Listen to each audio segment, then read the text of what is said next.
Sobat Healthies, kembali lagi di podcast kesehatan bersama saya Zahra Salsabila dan rekan saya Dan saya Nabila Khairunisa yang akan bersama Sobat Healthies dalam beberapa menit ke depan. Nah, pada kesempatan kali ini kita akan sharing-sharing dengan Dr. Ardes selaku dokter spesialis jantung terkait dengan deteksi dini penyakit jantung. Apa kabar, Dok? Baik, terima kasih Mbak Zahra dan Mbak Nabila ya atas undangannya. Kita bisa berbincang-bincang di podcast Sobat Healthies pada hari ini ya. Alhamdulillah baik-baik, sehat. Masih tetap semangat puasa. Semangat. Untuk kesibukannya ada apa aja nih, Dok? Saya selain berpraktek di Rumah Sakit Ridwan Meoriksa ini, saya juga melakukan beberapa rikes seleksi prajurit dan sesekali juga mengajar di FK di Universitas Pertahanan.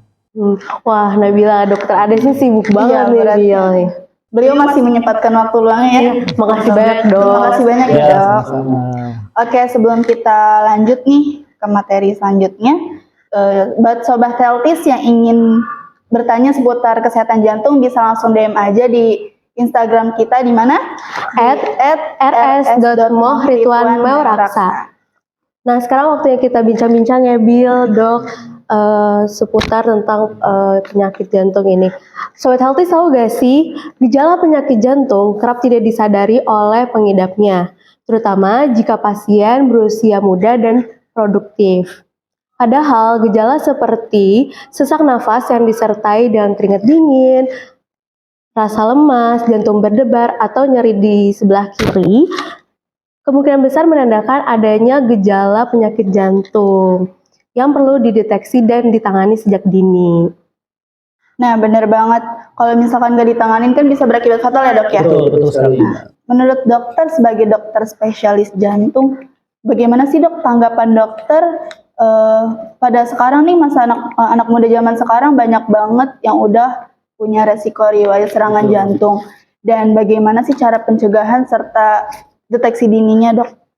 Nah, betul sekali yang diungkapkan tadi ya, yang disampaikan bahwa penyakit jantung ini cukup luas spektrumnya, dan saat ini itu mengenai usia itu sudah tidak ada patokan yang pasti bahwa penyakit jantung banyak mengenai orang usia lanjut. Nah, karena nanti kita kena jantungnya pada usia di atas 60 tahun, sekarang saya masih muda, saya hidupnya bebas, konsumsi makanannya bebas, tidak aktivitas, tidak olahraga dan sebagainya. Padahal bukan demikian, bahwa sekarang ini trennya penyakit jantung juga banyak mengenai usia muda. Seperti kita lihat ya Mbak, beberapa waktu lalu kan kita kaget ya, di dunia entertain itu kok ada seorang artis yang kelihatannya bugar, sehat, masih muda, kebetulan dari negara sebelah ya, dari negara tetangga, terus tahu kok meninggal, padahal dia aktif fitness, olahraga, futsal dan sebagainya. Kemudian beberapa waktu lalu juga ada seorang penyanyi Indonesian Idol waktu itu ya, mendadak kena serangan jantung di usia yang masih muda. Nah, apakah dengan fenomena-fenomena seperti ini kita kemudian abai, tidak perhatian lagi dengan kesehatan, padahal semakin banyak kasus-kasus yang serangan jantung juga terjadi pada usia muda. Nah, maka dari itu sebaiknya deteksi dini penyakit jantung itu juga harus dimulai dari usia muda. Kita harus aware kalau kita punya faktor keturunan nih, misalnya Mbak, dari orang tua, misalnya ayah, ibu, kakek, neneknya garis keturunan memang punya bakat sakit jantung. Tambah lagi kita mungkin tubuhnya agak gemuk ya, agak obesitas, kita jarang olahraga, jarang aktivitas. Ditambah lagi juga kalau kita belum pernah periksa lab darah, kita harus rutin, kita cek darahnya apakah kita punya bakat diabetes kah, atau cek hipertensi dan cek kolesterol dan sebagainya. Demikian. Di Rumah Sakit Ridwan ini ada cath lab ya, Dok ya? Ya, betul sekali. Untuk cath lab itu sendiri boleh dikasih tahu gak nih, Dok? Untuk orang awam kan kita nggak tahu ya, Dok, untuk cath lab, gunanya cath lab, apa itu cath lab, boleh dijelasin, Dok, cath lab itu sendiri apa? Jadi begini ya, jantung itu adalah organ yang sangat rakus oksigen dan nutrisi. Dia selain berfungsi untuk memompa darah ke seluruh tubuh, dia juga perlu makan nih Mbak. Dia dapat pembuluh darah namanya pembuluh darah koroner. Nah, pembuluh darah koroner ini yang bertugas mensuplai oksigen dan nutrisi ke sel-sel di otot jantung. Dan dia nggak boleh tersumbat. Nah, kalau seandainya pembuluh darah koroner ini tersumbat, ada minyak-minyak atau lemak plak yang numpuk di situ, maka oksigen nutrisi yang sampai ke otot jantung akan terhambat, sehingga jantung akan mengalami kekurangan oksigen dan dapat berakibat pada kematian di otot jantung. Dan itu dapat berlangsung hitungannya menit, jam, bahkan sampai berhari-hari Mbak. Ya, Jadi begitu tersumbat, kalau dia masih serangan baru, dia akan langsung mengalami nyeri dada hebat. Nah, kita juga mau cerita juga nih tentang keluhan nyeri dada yang disebut nyeri dada khas jantung ya. Jadi orang yang merasakan ada rasa tidak nyaman di dada tengah, kemudian tembus ke punggung, menjalar ke lengan sebelah kiri, kadang sampai lehernya terasa tercekik, dengan durasi sekitar 30 menit, nah itu wajib diwaspadai. Apalagi sampai keringat dingin, baju basah, ya, nyeri dadanya hebat sekali. Kita wajib waspada nih, jangan-jangan ini serangan jantung.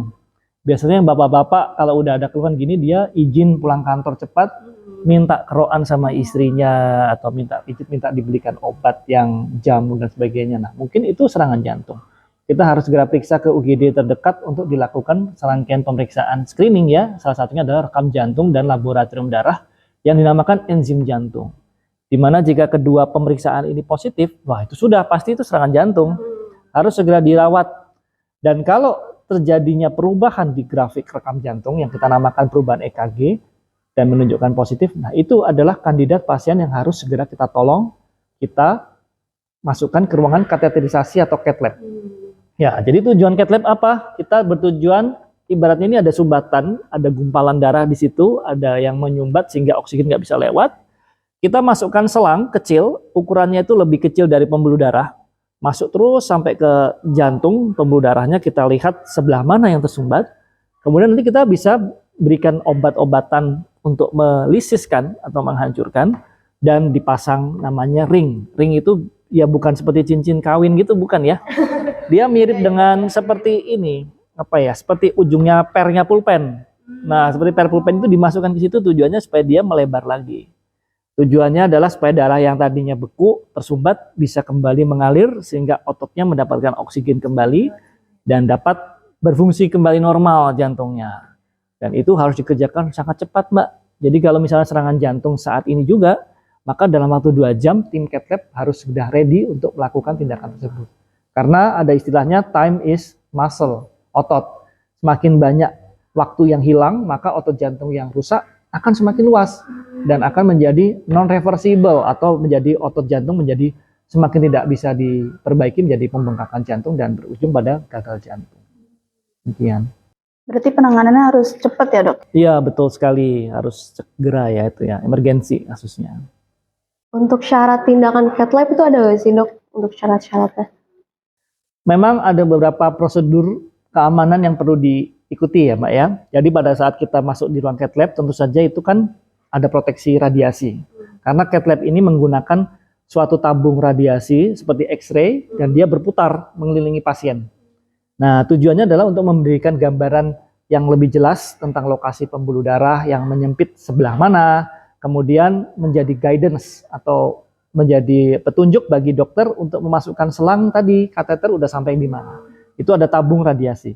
Sehingga dokter sendiri perlu memberikan alat pelindung diri, apron namanya ya, untuk melindungi dirinya terhadap radiasi. Kemudian yang berikutnya, prosedur ini adalah prosedur invasif. Jadi namanya prosedur invasif itu adalah tindakan yang menusuk dan di situ pasti ada resiko terjadi bleeding atau perdarahan. Kemudian yang berikutnya adalah adanya bahan yang kita namakan kontras.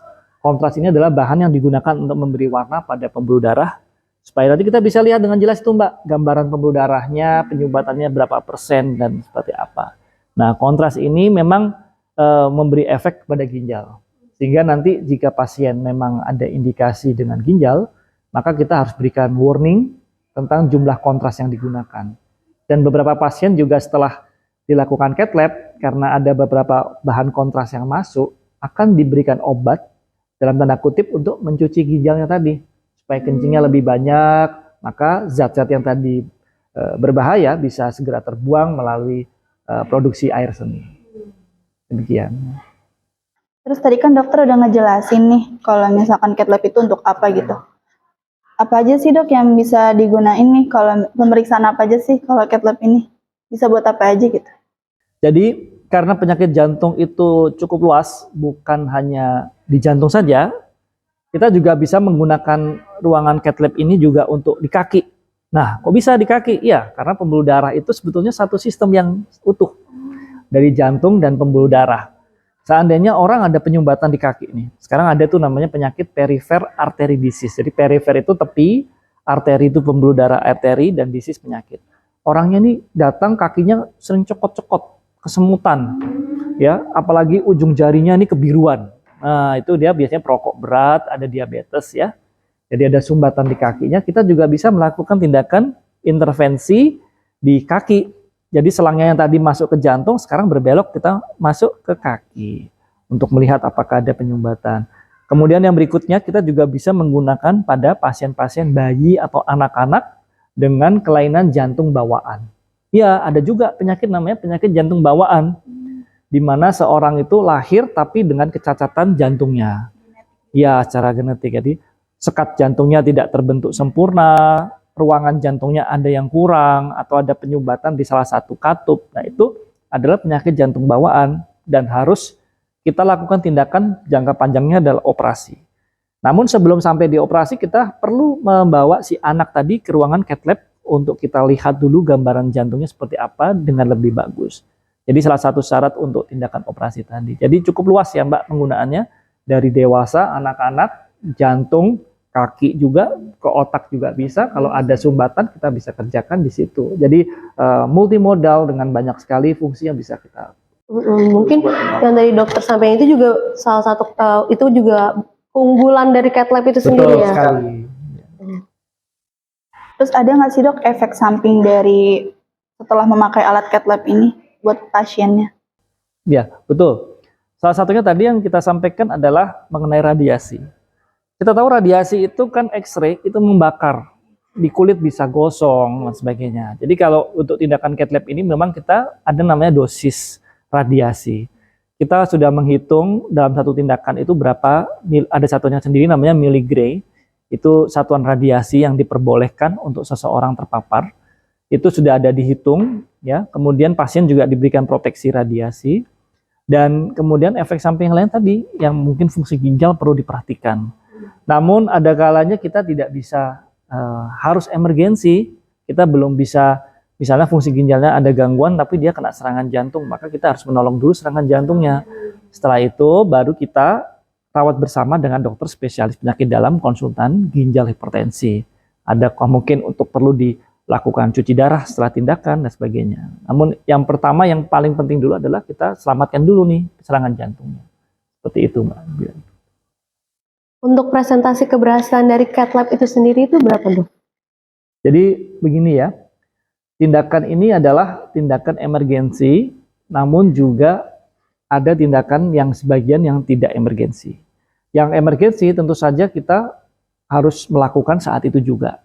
Dan sampai saat ini angka keberhasilan untuk yang emergensi itu di atas 80 sampai di atas 90%. Karena kalau kita lihat bahwa yang sumbatan yang terjadi karena emergensi itu dia buntunya total. Jadi dia mendadak pada saat misalnya di kantor ya, sedang rapat, mendadak ada sumbatan. Maka karena sumbatannya baru saja terjadi, dia datang ke rumah sakit dan kita segera lakukan pertolongan, maka tingkat keberhasilannya cukup tinggi. Ya, tapi ada juga nih Mbak, yang orang dengan serangan jantung sudah lama sekali. Dia datang ke rumah sakit dengan keluhan sesak, nyeri dada berulang. Kita perlu lakukan pemeriksaan tambahan dulu. Ya, apa itu? Kita perlu treadmill test, perlu USG jantung, ya. Ternyata dari hasilnya positif, kita kirim ke cath lab, ada sumbatan. Dan biasanya kalau yang tipe-tipe yang kronis seperti ini, sumbatannya cukup banyak. Sehingga kita tidak langsung berhasil melakukan satu kali tindakan langsung berhasil. Mungkin saat ini dipasang di satu tempat dulu, satu titik dulu yang tersumbat. Nanti 6 bulan atau 1 tahun kemudian kita rencanakan untuk pemasangan di tempat yang lain. Dan tidak menutup kemungkinan kalau yang tipe orang dengan penyakit jantung yang sudah kronis, itu sumbatannya sudah keras. Seperti karang gigi ya, karang, jadi keras, kalsifikasi. Dan itu sulit sekali untuk ditembus hanya dengan satu kali tindakan. Jadi kalau bisa dibilang yang serangan jantung akut, itu malah bisa membuahkan hasil yang lebih baik. Yang serangan jantung kronis, kita butuh pemeriksaan yang lebih detail dan butuh peralatan yang lebih lengkap. Seperti itu. Berarti berkala gitu ya dok, ya nggak langsung. Betul sekali. Untuk kronisnya berkala ya berarti. Nah, karena udah di akhir acara nih dok, Bill sedih banget ya. Padahal masih banyak informasi yang kita pengen dapetin banget dari dokter. Boleh nih dok dikasih closing statement buat podcast kita hari ini. Baik, terima kasih. Baik, Sobat Healthy sekalian, kita dari Rumah Sakit Ridwan Meoriksa, selain melakukan tindakan yang bersifat kuratif, tindakan yang bersifat pertolongan dan menyembuhkan, namun kita juga senantiasa memberikan promotif dan preventif, yaitu kita berusaha untuk mencegah terjadinya serangan jantung ya. Jadi sedini mungkin sobat-sobat Healthies memeriksakan diri ke rumah sakit, periksa kesehatan jantung di poliklinik jantung, mulai dari rekam jantung, treadmill test, USG jantung, dan beberapa parameter pemeriksaan laboratorium darah. Siapa tahu kita ternyata mempunyai bakat permasalahan jantung, jadi kita bisa melakukan pencegahan sedini mungkin supaya penyakit ini tidak berkembang dan menjadi serangan jantung di kemudian hari. Sebetulnya segala sesuatu yang terjadi itu dapat kita cegah sedini mungkin. Ya, kira-kira begitu Sobat Healthies. Makasih ya dok, udah memberikan informasi nih tadinya yang kita Tidak tidak tahu, tahu, jadi gitu. tahu. Apalagi untuk orang awam yang kayak kita tuh Iya. pasti membutuhkan banget informasi ini. Apalagi kan kita anak muda nih, Iya, kita betul harus sekali. mencegah nih kan ya dok ya, benar. Nah itu dia acara kita pada siang hari ini Sobat Healthies. Kami ucapkan terima kasih kepada Terima dokter kasih. karena udah menyempatkan Sama-sama. waktunya untuk datang ke podcast kita pada siang hari ini. Semoga informasi yang tadi kita sampaikan semoga bermanfaat buat Sobat Healthies semuanya yang ada di rumah. Oke, saya Nabila Khairunisa dan rekan saya. Zara Salsabila, kami tutup acara ini. Salam sehat dan tetap semangat. Sampai bertemu di lain kesempatan. Rumah Sakit Moh Ridwan Meoriksa melayani sepenuh hati.